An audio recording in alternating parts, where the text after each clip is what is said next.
എൻ്റെ പേര് കിരൺ. എൻ്റെ പേര് ദിയ. അപ്പോൾ നമ്മളിപ്പോൾ ഈ വീഡിയോ ചെയ്യേണ്ട ഒരു ആവശ്യം വന്നതെന്ന് വെച്ചുകഴിഞ്ഞാൽ നമ്മൾ ഇപ്പോൾ ഒരു അടുത്തായിട്ട് ഒരു ഇന്റർ കാസ്റ്റ് മാരേജ് ചെയ്തതാണ്. അസ്സലാമലൈക്കും. എല്ലാവരും എന്നാ പറയുന്ന സുഖമായിട്ടൊക്കെ ഇരിക്കുന്ന റാഹത്താണോ? കമൻറ്റ് കേട്ടോ. അപ്പം ഞാനിന്ന് വന്നിരിക്കുന്നത് നമ്മുടെ റമളാൻ മാസത്തിലൊരു ദിയ എന്ന് പറയുന്ന മുസ്ലിം പെൺകുട്ടി ഒരു അന്യ മതസ്ഥൻ്റെ കൂടെ ഒളിച്ചോടി പോയിട്ടുണ്ടായിരുന്നല്ലേ. അപ്പോൾ നമ്മളതെല്ലാവരും ഭയങ്കരമായിട്ട് വീഡിയോയും കാര്യങ്ങളൊക്കെ ചെയ്തിട്ട് കണ്ടിട്ടുണ്ടായിരുന്നു. ഇപ്പോൾ ആ പെൺകുട്ടി തിരിച്ചവളുടെ വീട്ടിലേക്ക് വന്നിട്ടുണ്ട്. അതായത് ആ കിരൺ എന്ന് പറയുന്ന പയ്യൻ്റെ കൂടെ ഇറങ്ങി തിരിച്ചത് അവർക്കൊരു നല്ല ജീവിതം കിട്ടും എന്ന് പ്രതീക്ഷിച്ചിട്ടായിരിക്കാം. എന്തെന്ന് വെച്ചാൽ ഒരു അന്യ മതസ്ഥൻ്റെ കൂടെ പോവാന്ന് വെച്ചാൽ അതും ഒരു ഇസ്ലാമിൽ നിൽക്കുന്ന പെൺകുട്ടീസ് അവൾക്ക് ബെറ്റർ ആയിട്ടുള്ളൊരു ലൈഫ് തേടിപ്പോയതായിരിക്കാം. പക്ഷെ ഇപ്പോൾ അതെല്ലാം ഇതാക്കിയിട്ട് അവളെ സ്വന്തം വീട്ടിലേക്ക് തിരിച്ചു വന്നേക്കുന്നത് എന്നുള്ളൊരു ന്യൂസാണ് നമ്മളിപ്പോൾ അറിയുന്നത്. അപ്പോൾ എനിക്ക് പറയാനുള്ളതെന്ന് വെച്ചാൽ നമ്മുടെ മക്കളെ നമ്മളെ മാതാപിതാക്കൾ അത്രത്തോളം ഇതായിട്ട് വളർത്തിക്കൊണ്ട് വന്നിട്ട് അവർ പെട്ടെന്ന് അതും സ്വന്തം ജാതിയിലുള്ള ആളിൻ്റെ കൂടെ അല്ല, മറ്റൊരു ജാതിയിലുള്ള ഒരാളിൻ്റെ കൂടെ പോയിട്ട് ഇങ്ങനെയൊക്കെ വരുമ്പോൾ അവർക്ക് ഉണ്ടാവുന്നൊരു വേദന എന്തായിരിക്കും. ആ റമളാൻ മാസത്തിൽ അത് നമുക്ക് എടുത്തു പറയേണ്ട കാര്യമാണ്. ആ ഒരു സമയത്ത് അങ്ങനെ പോയപ്പോൾ അവർക്കുണ്ടായ ഒരു വിഷമം എന്തായിരിക്കും അല്ലേ? നിങ്ങളൊന്ന് ചിന്തിച്ച് നോക്കിയേ. അപ്പോൾ ഇപ്പോൾ അവർ ചിന്തിച്ചിട്ടുണ്ടായിരിക്കും ചിലപ്പോൾ അങ്ങനെ പോയെങ്കിൽ ഓക്കെ ബെറ്റർ ആയിട്ടൊരു ലൈഫ് കിട്ടട്ടെ, അങ്ങനെ ജീവിക്കട്ടെ എന്ന് വിചാരിച്ചിട്ടുണ്ടാവും. പക്ഷെ ഇപ്പോൾ അതൊന്നുമല്ല. ആ കുട്ടിയുടെ ജീവിതം തന്നെ തകർന്നു പോയൊരിതല്ലേ സംഭവിച്ചിരിക്കുന്നത്. തകർന്നു പോയി എന്നല്ല, തകർന്നു പോയി, അങ്ങനെ തന്നെ പറയാൻ പറ്റുള്ളൂ. അപ്പോൾ ഒരു അന്യ മതസ്ഥൻ്റെ കൂടെ പോയിട്ട് അങ്ങനെയൊക്കെ വന്നിട്ട് ഇരിക്കുമ്പോൾ ആ ഒരു ഉമ്മാക്കും വാപ്പാക്കും എന്തൊരു വേദനയായിരിക്കും അല്ലേ. നമ്മൾ മക്കളെ വളർത്തുന്നു, അവരെ നല്ല രീതിക്ക് വളർത്തി അവരെ നല്ല ഒരു ഇണയെ കണ്ടുപിടിച്ച് ഏൽപ്പിക്കുക എന്നൊക്കെ പറയുമ്പോൾ അത് ആ ഉമ്മാക്കും വാപ്പാക്കും വലിയൊരു സന്തോഷവും അനുഗ്രഹമൊക്കെ ആയിരിക്കും. ഇതിപ്പോൾ അങ്ങനല്ലല്ലോ. പല ടൈപ്പ് പെൺകുട്ടികൾ അങ്ങനെയൊക്കെ പോകുന്നുണ്ട്. പക്ഷെ അതൊക്കെ മറ്റു രീതിയിലൊക്കെ ആയിരിക്കും. അവർക്ക് അത് പിന്നെ അതൊരു ടൈം പാസ് എന്നുള്ള രീതിയിലായിരിക്കും. പക്ഷെ ഇത് അങ്ങനെയല്ല. നമ്മളാ ഇതിൽ കാണുമ്പോൾ തന്നെ അറിയും, മഫ്തയൊക്കെ ചുറ്റിയിട്ട് നല്ലൊരു പെൺകുട്ടി, നമ്മൾ കാണുമ്പോൾ ഈമാനത്തമുള്ളതായിട്ട് തോന്നുന്ന രീതിയിലുള്ളൊരു പെൺകുട്ടി. ഇപ്പോൾ മഫ്ത ചുറ്റി എന്ന് പറഞ്ഞ് ഈമാനുണ്ട് എന്നല്ല ഞാൻ പറയുന്നത്. അപ്പം അതൊരു ഫാഷനായിട്ട് നടക്കുന്ന പല ആൾക്കാരുണ്ട്. അപ്പോൾ ആ ഒരു മാതാവിനായാലും പിതാവിനായാലും അതൊരു പെയിൻ തന്നെയായിരിക്കും, അതിനി എത്ര കാലം കഴിഞ്ഞാലും. അസ്സലാമു അലൈക്കും. വലൈക്കും അസ്സലാം. ഹാരിസ് ഭായ് അല്ലേ? അതെ. ഹാരിസ് ഭായ്, എൻ്റെ പേര് ഹസൻ എന്നാണ്. ഞാൻ കരുനാപ്പള്ളി എന്ന് വിളിക്കാം. ഞാനൊരു യൂട്യൂബറാണ്. ഹസൻ കരുനാപ്പള്ളി എന്നാണ് ചാനലിന്റെ പേരും. ഈ നമ്പർ എവിടുന്നാ കിട്ടിയ?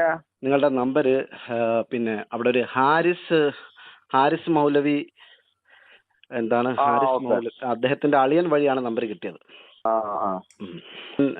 ഹാരിസ് ഭായിയെ വിളിക്കുന്നത് സംസാരിക്കുന്നതുകൊണ്ട് ഒരു 5 മിനിറ്റ് സംസാരിക്കാനുള്ള സമയമുണ്ടോ? ഇല്ല, പ്രശ്നമില്ല.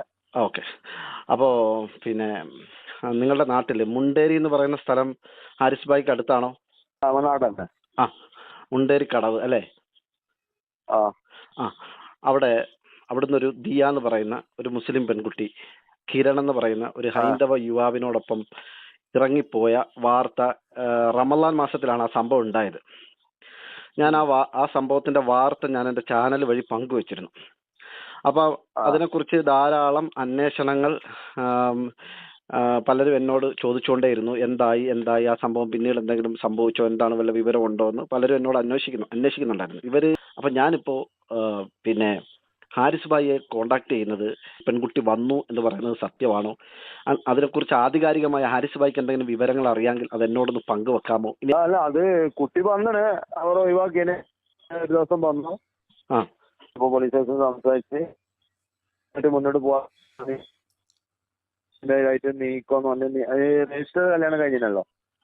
എനിക്ക് വ്യക്തമായില്ല ഹാരിസ് ഭായി പറഞ്ഞത്. ഇവർ ഒളിച്ചോടി പോയതിനു ശേഷം ഇവർ പോലീസ് സ്റ്റേഷനിൽ ഹാജരായി. ഇവര് ഒളിച്ചോടി പോകുന്നതിന് മുമ്പ് രജിസ്റ്റർ ചെയ്തിരുന്നു ഇവര്. ഓക്കെ. രജിസ്റ്റർ ഹാജരാകുന്നത് പോലീസ് സ്റ്റേഷനിൽ. അന്ന് കാണാതെ ഒളിച്ചോടിയ സമയത്ത് പോലീസ് സ്റ്റേഷനിൽ ഹാജരായി. നടന്ന് നമ്മൾ സംസാരിച്ചിന്. ഓളെ ഉമ്മയും ഉപ്പ ഒരു ചെറിയ അഞ്ചെത്തി ഉണ്ടായിരുന്നു. അവളെ പോയി സംസാരിച്ചിട്ട് ലാസ്റ്റ് അന്നേരം വരാൻ വേണ്ടി കഴിഞ്ഞിട്ടില്ല.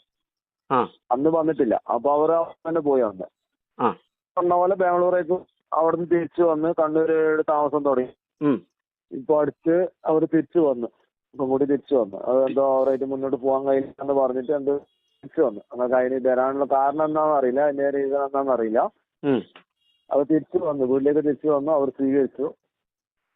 ആയിട്ടുള്ള ഡൈവോഴ്സ് കേസ് കാര്യങ്ങൾ ഡൈവോഴ്സ് ചെയ്തെന്ന് തോന്നുന്നു, ആയിട്ടുണ്ടാവും വിചാരിക്കണം. അതെയോ? ഈ തിരിച്ചു വരാനുണ്ടായ കാരണം എന്താണെന്ന് നമുക്ക് അറിയുന്ന തന്നെയാണ്, നമ്മളൊരു അറിയുന്നത് ചങ്ങായിന്റെ മകൾ തന്നെയാണ്. അവർ തിരിച്ചു വരാനുള്ള റീസൺ എന്താണെന്നുള്ളത് അവർ കിട്ടിയിട്ടില്ല. അത് ശരി.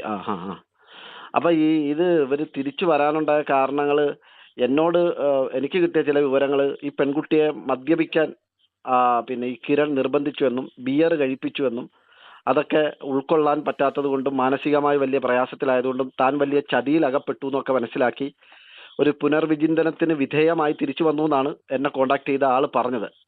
എന്നിട്ടാണ് നിങ്ങൾ മുണ്ടേരി ഭാഗത്തുള്ള ആരെങ്കിലും ബന്ധപ്പെട്ടാൽ കുറച്ചുകൂടി ആഴത്തിൽ വിവരങ്ങൾ അറിയാം എന്ന് പറയുന്നതും അങ്ങനെയാണ് ഈ നമ്മൾ തമ്മിൽ സംസാരിക്കുന്ന ഈ ഫോൺ കോളിലേക്ക് എത്തിയത്. സംഭവം ഉണ്ടായിട്ടുണ്ടോ വരാനുള്ള റീസൺ എന്താണെന്നുള്ളത് വെച്ചാൽ അറിയില്ല. പിന്നെ അവനായിട്ട് മുന്നോട്ട് പോകാൻ കഴിയില്ല എന്നുള്ളത് മാത്രമേ അറിയാം. വെച്ചാൽ ഓൾ ഉദ്ദേശിച്ച പോലത്തെ നമ്മളിപ്പോ ഒരാള് ഒരു പെൺകുട്ടി എത്തിനത്ര ഒളിച്ചോടുമ്പോ അവന്റെ അടുത്ത് നിന്ന് നല്ലതായ ജീവിതത്തിൽ മുന്നോട്ട് പോകാന്നുള്ളിലായിരിക്കുമല്ലോ പോകുന്നത്. തീർച്ചയായും. അല്ല, ഈ അവരുടെ കുടുംബത്തിന്റെ ഒരു സാമ്പത്തിക അവസ്ഥയൊക്കെ എന്താണ് ഈ പെൺകുട്ടിയുടെ? തീർച്ചയായും. അല്ല, ഈ അവരുടെ കുടുംബത്തിന്റെ ഒരു സാമ്പത്തിക അവസ്ഥയൊക്കെ എന്താണ് ഈ പെൺകുട്ടിയുടെ? പെൺകുട്ടിയുടെ സാമ്പത്തിക ഒരു ചെറിയൊരു പ്രശ്നം തന്നെയാണ് അത്. ഈ ഉപ്പാന്ന് പറയുന്ന ചങ്ങായിന്റെ അടുത്ത് നിന്ന് നല്ലതായ രീതിയിലുള്ള ഒരു ഇത് അവർക്ക് കിട്ടിയില്ല എന്നാണ്. അത് ഒരു അങ്ങനെയാണ്. അദ്ദേഹം ഒരു കാലം നല്ലതായിരുന്നു. ഇല്ലല്ലോ.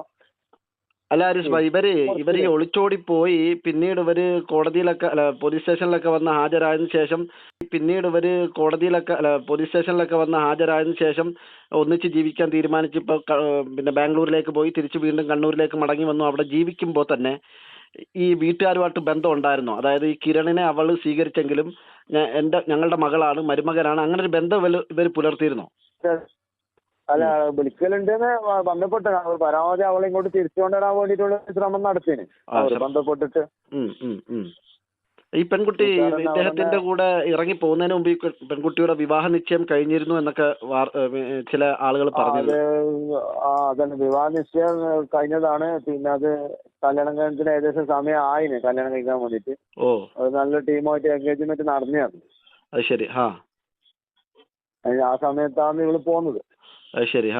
അങ്ങനെ ഇറങ്ങിപ്പോകേണ്ട ഒരു ആവശ്യം ഈ പെൺകുട്ടിക്ക് ഉണ്ടായിരുന്നില്ല.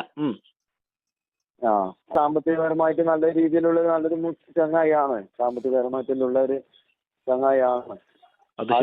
അവനെ ഒഴിവാക്കിയാണ് ഇവള് പോയത്. ശരി. അപ്പോൾ ഉദ്ദേശിച്ച രീതിയിലുള്ള കഴിയാതെ കൊണ്ടായിരിക്കാം വന്നിട്ടുണ്ടാവാന്ന് വിശ്വസിക്കുന്നു.